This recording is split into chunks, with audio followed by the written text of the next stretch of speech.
Hey guys, in this video I'll show you how to download Gimp on Windows 11 or Windows 10. Please make sure to watch this video to the very end so you don't miss out on important information and to not make any mistakes. In saying that, let's just jump straight into this video, shall we? Alright, on your PC or laptop, open up any web browser and then head on over to gimp.org, and then you'll be brought to the main page of Gimp here.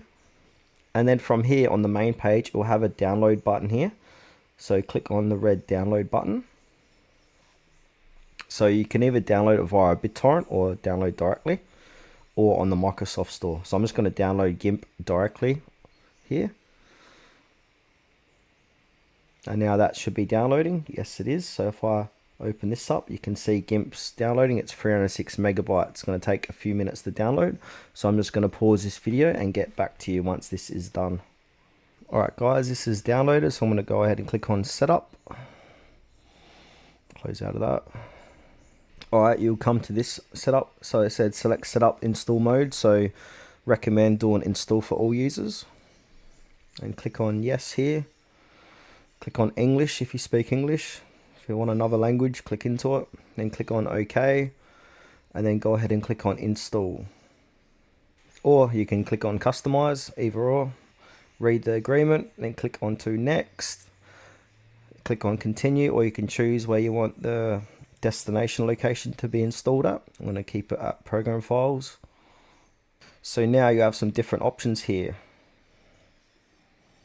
So you got full installation, compact installation, or custom installation. So for this demonstration, I'm going to do a full installation, then I'll get everything here that comes with Gimp. So I'm going to go ahead and click on to next after that.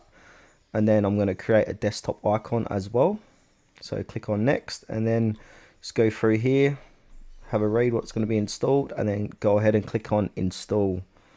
So now, as you can see, this is installing onto my Windows 11 PC. So I'm going to pause this video and get back to you once this has been completed. Alright, once that is done, go ahead and click on finish.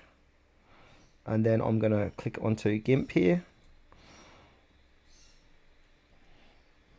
Alright, now Gimp is opening up on my PC. Give it a few moments to load. And then you should be able to use Gimp on your PC or laptop. Alright guys, as you can see, this has been installed. So that's the end of this video. If you liked it, please leave a like, subscribe for more. Thanks for watching.